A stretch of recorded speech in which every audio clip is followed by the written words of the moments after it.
The stuff that you do impacts your life as an individual, as a leader, your community as an example.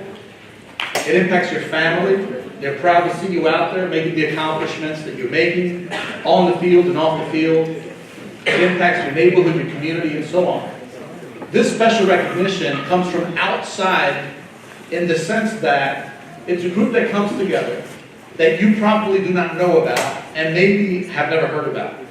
The Religious Leaders Council is a group of individuals from different faith expressions that come together to dialogue about what are things that we do have in common. From the Muslim community, from the Jewish community, from the Sikh community, from the Baha'i community, from the Mormon community, from the Catholic community, and yes, from the Christian community. We are not ashamed to sit alongside of them, to have great conversation about what is good and what are the things that we can do to better improve the neighborhoods that we serve. And so I've been honored to sit on behalf of Reverend Luis Cortez and Esperanza for many years on that council. And they do want to recognize, on behalf of the council, the work that's happening here. One of the core themes of the Religious Leaders Council is violence reduction and violence prevention in our communities. And they want to recognize the fact that you as young people, that you decide to be coming together on the field or in a classroom instead of gangbanging or doing drugs or being out there recklessly. That should be recognized and that should be honored. And we're here together today. And Richard's going to speak a little bit about the zones of peace and what this means to the council.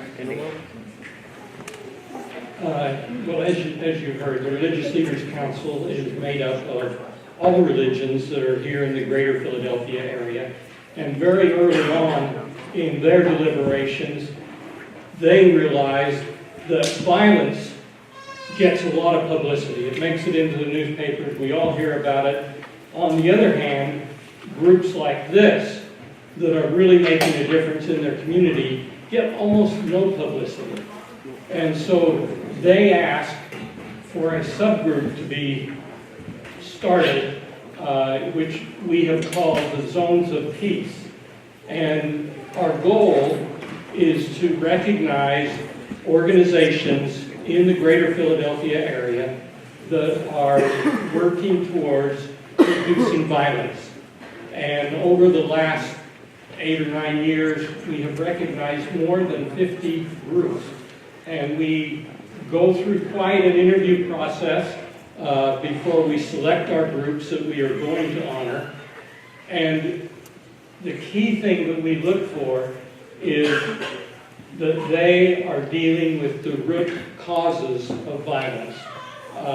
And the interesting thing to me, I've been involved with it for a number of years, is the variety of groups that are involved.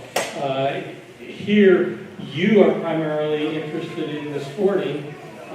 We are primarily interested in the mentoring, in the leadership, in the talents and skills that are passed along through the sporting program. Other groups do it through gardening. They do it through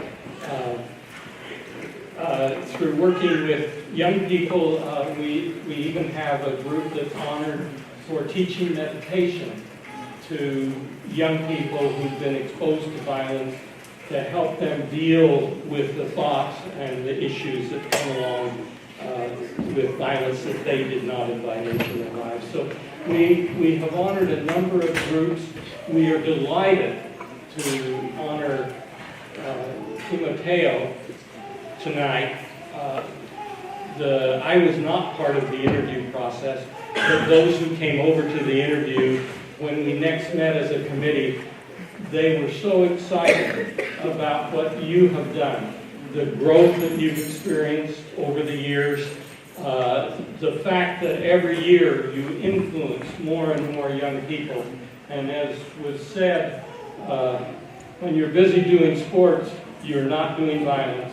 But even more important, you're learning mentoring skills, you're learning leadership skills, you're learning that working hard and living clean takes you down the road you want to go. I find it interesting that that you were this evening honoring Marcus Johnson, who in all ways that I know emulates this kind of growth and development that we all want for ourselves and for each other. And we, as a Religious Leaders Council, want to honor Timoteo for fostering that kind of growth with everyone that they come in contact with. So thank you.